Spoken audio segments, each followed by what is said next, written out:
छात्राओं, आज हम अपने हिस्ट्री के बीए पार्ट मध्य के पेपर फर्स्ट मध्यकालीन भारत इतिहास के अगले चैप्टर बलबन के बारे में, जिसको कि बहाउद्दीन बलबन भी कहा जाता है, के बारे में बात करेंगे। मध्यकालीन भारतीय इतिहास में दास वंश में बलबन का स्थान सबसे महत्वपूर्ण है। एक दास के रूप में जीवन प्रारंभ करते हुए वह अपनी प्रतिभा व सूझबूझ तथा दूरदर्शिता के कारण निरंतर प्रगति करते हुए सुल्तान के उच्च पद पर आसीन हुआ। बलबन ने न सिर्फ सुल्तान पद प्राप्त किया, अपितु सुल्तान पद की गरिमा, शासन का स्थायित्व आदि को भी स्थापित किया।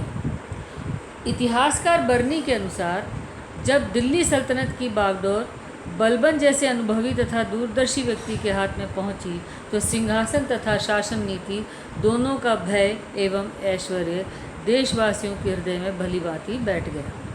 न्याय व उदारता के कारण प्रजा के हृदय में उसके प्रति विश्वास उत्पन्न हुआ। गुलाम वंश के अंतर्गत हम इल्तुतमिश को सबसे पहला शक्तिशाली शासक सुल्तान मानते हैं, किंतु सही मायने में यदि सुदृढ़, शक्तिशाली व स्थायित्व वाला शासन यदि किसी के द्वारा स्थापित किया गया तो वह व्यक्ति था बलबन। बलबन के ऊपर ईश्वरी प्रसाद ने टिप्पणी की है कि वह महान योद्धा, शासक एवं नीति निपुण था, जिसने घोर संकट में स्थिति में पड़े अल्पवयस्क मुस्लिम राज्य को सुरक्षित रखा व नष्ट होने से बचाया। अब हम बात करते हैं बलबन के प्रारंभिक जीवन। बलबन का मूल नाम बहाउद्दीन था और वह भी इल्तुतमिश की भांति तुर्किस्तान के इलबारी शाखा का वंशज था और उसके पिता एक बहुत बड़े कबीले के खान थे। बचपन में मंगोलों के द्वारा उसका अपहरण कर लिया गया और उन्होंने इसे बगदाद में बसरा के ख्वाजा जमालुद्दीन को बेच दिया। जमालुद्दीन ने इसके प्रति बड़ा उदार व्यवहार रखा और 1232 में उसने दिल्ली में इल्तुतमिश को बेच दिया। इल्तुतमिश बलबन की योग्यता से और कार्यशैली से अत्यंत प्रभावित हुआ और शीघ्र ही इल्तुतमिश ने उसे खास सरदार अर्थात अपना व्यक्तिगत अनुचर नियुक्त कर लिया और आगे चलकर उसकी योग्यताओं को देखते हुए उसे चालीसा के गुलामों के दल का सदस्य भी बना दिया। यहाँ से बलबन ने अपनी योग्यता व प्रतिभा के आधार पर निरंतर प्रगति की। जिस समय बलबन ने रुकनुद्दीन का विरोध किया तो उसे बंदी बना लिया गया, किंतु रजिया के शासनकाल में उसे अमीर शिकार के पद पर नियुक्त किया गया और रेवाड़ी तथा हाँसी की जागीर भी प्रदान की गई। बहराम शाह के काल में वह अमीर आखूर के पद पर नियुक्त हुआ तथा 1244 में सुल्तान मसूद ने उसे अमीर हाजी के पद पर नियुक्त किया। 1245 में उसने मंगोल नेता मंगू के सिंध आक्रमण को विफल बनाकर अपनी सैनिक प्रतिभा, निपुणता, कार्यकुशलता, साहस, शक्ति एवं शूरवीरता का परिचय दिया। 1246 में सुल्तान मसूद को अपदस्थ कर दिया गया और उसके स्थान पर नसीरुद्दीन महमूद को सुल्तान बनाया गया, जिसमें बलबन का महत्वपूर्ण योगदान था। बलबन के योगदान के कारण नसीरुद्दीन ने पहले उसे अपना सलाहकार और 1249 में उसे नायब ममालिक के पद पर नियुक्त किया तथा उलुग खां की उपाधि भी प्रदान की। बलबन ने 1249 में अपनी पुत्री का विवाह सुल्तान नसीरुद्दीन महमूद से किया और जिससे उसकी स्थिति अत्यंत मजबूत हो गई।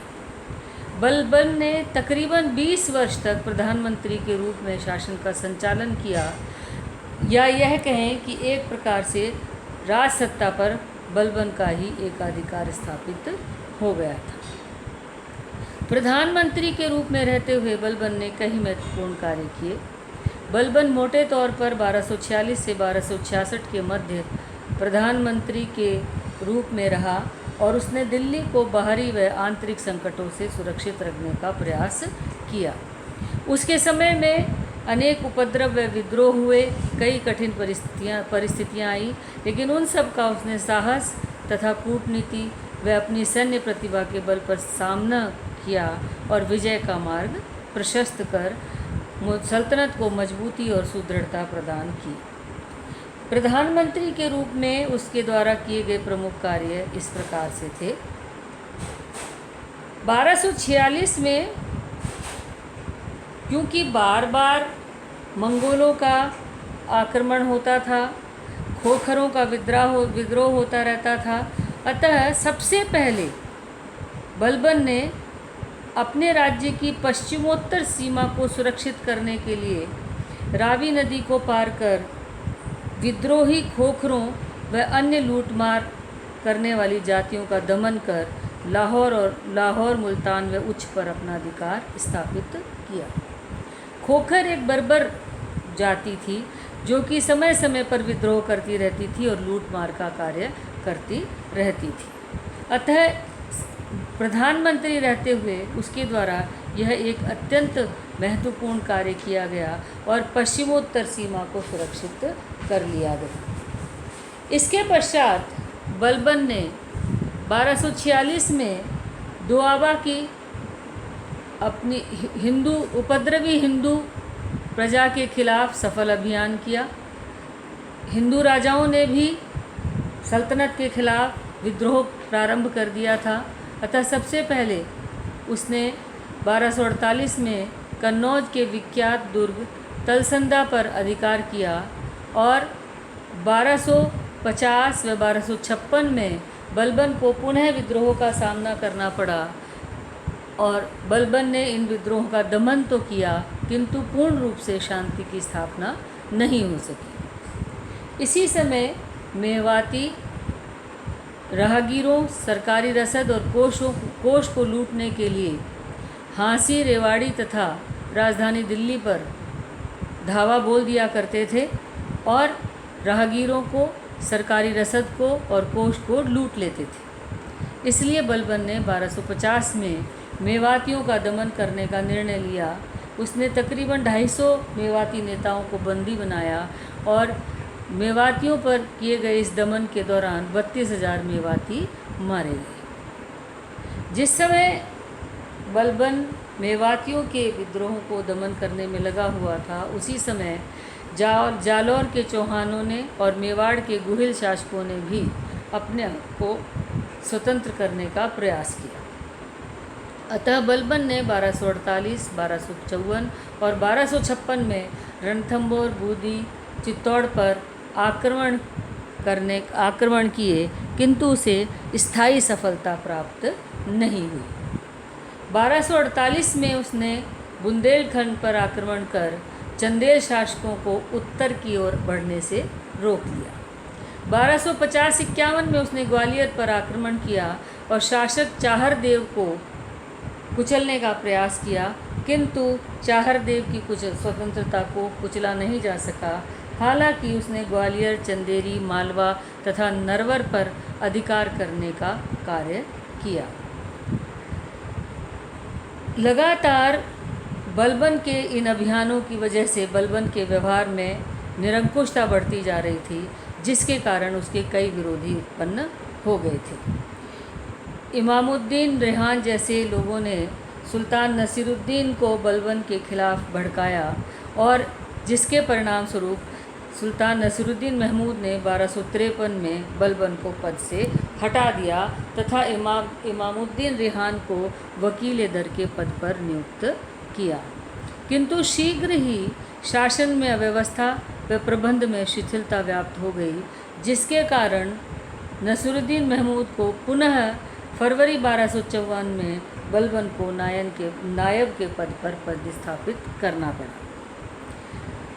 पुनः नायब बनने के बाद बलबन ने 1255 से 1258 के मध्य हुए रेहान, कुतलुक खां, किशलू खां जैसे अमीर सरदारों के विद्रोहों का दमन कर शासन को सुदृढ़ता प्रदान की तथा अपने विरोधियों की संख्या में कमी की। बलबन के द्वारा प्रधानमंत्री के रूप में किए गए कार्यों का मूल्यांकन करते हुए ईश्वरी प्रसाद लिखते हैं कि यदि इस समय दिल्ली सल्तनत को बलबन का सशक्त सहारा न मिला होता तो आंतरिक विद्रोहों व बाहरी आक्रमण से पार पाना संभव नहीं था। 18 फरवरी 1266 में सुल्तान नसीरुद्दीन की मृत्यु हो गई। उसकी मृत्यु के पश्चात बलबन ने स्वयं को दिल्ली का सुल्तान घोषित कर दिया। बलबन की इस घोषणा का किसी के द्वारा विरोध नहीं किया गया, क्योंकि उसकी योग्यता व क्षमता का कोई प्रतिद्वंदी नहीं था और उसकी योग्यता व क्षमता सुल्तान पद के लिए सर्वाधिक उपयुक्त थी।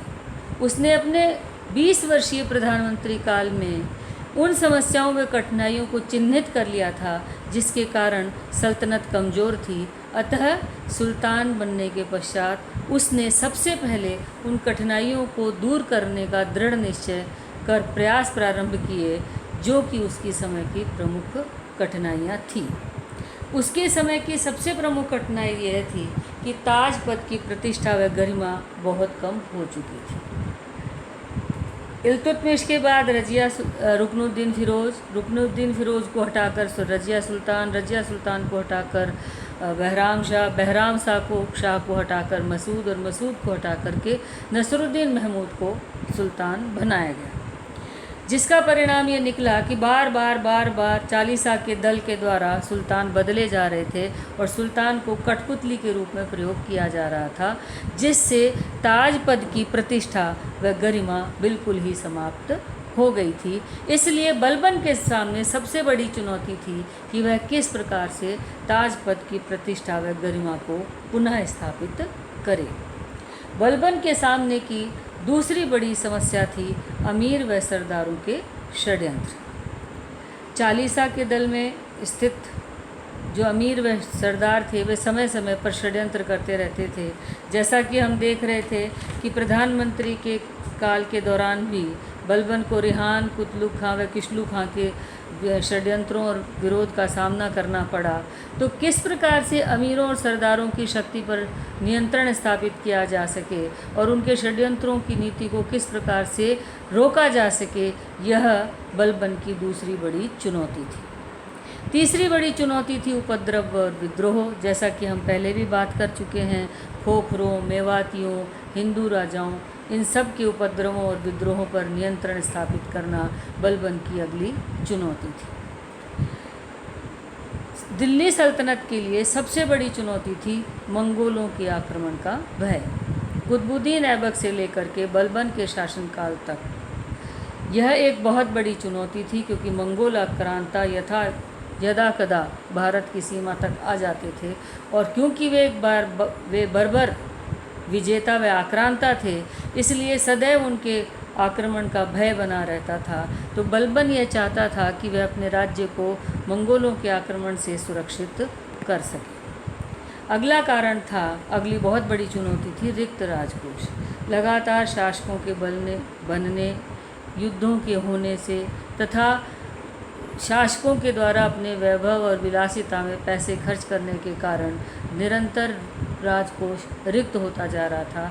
अतः जब बलबन गद्दी पर बैठा तो उसके सामने रिक्त राजकोष एक बहुत बड़ी समस्या थी। तो अपने राजकोष को पुनः कैसे भरा जाए, यह बलबन की एक बहुत बड़ी चुनौती थी।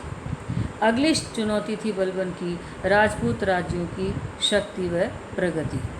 बलबन राजपूत राजाओं की शक्ति को किस प्रकार से रोके, उनकी प्रगति को किस प्रकार से रोके, यह उसके लिए एक बहुत बड़ी समस्या थी। और अंतिम सबसे बड़ी समस्या थी चालीसा का दल। इल्तुतमिश के द्वारा जिस चालीसा का दल अपनी स्थिति को मजबूत करने के लिए किया गया था, रुकनुद्दीन फ़िरोज़, रज़िया सुल्तान, बहराम शाह, मसूद और नसीरुद्दीन के काल तक आते आते चालीसा का दल अत्यंत शक्तिशाली होता चला गया और सल्तनत की राजनीति में उसका हस्तक्षेप और दखल बहुत अधिक बढ़ गया था। अतः बलबन इस चालीसा के दल की शक्ति को समाप्त करना चाहता था। क्योंकि यदि इन समस्याओं व कठिनाइयों का निराकरण नहीं किया गया तो सल्तनत को मजबूत व स्थायित्व प्रदान नहीं किया जा सकता था। अतः बलबन के का सबसे बड़ा उद्देश्य यही था कि वह अपने राज्य को सुदृढ़ता प्रदान करे, अपने राज्य को शक्तिशाली बनाए, अपने राज्य को इन कठिनाइयों से अपने राज्य के लिए इन कठिनाइयों व समस्याओं का निराकरण करे, ताजपद की प्रतिष्ठा को पुनः स्थापित करे। इसके लिए बलबन के द्वारा कई कार्य किए गए जिन्हें हम अपने अगले लेक्चर के अंदर पढ़ेंगे।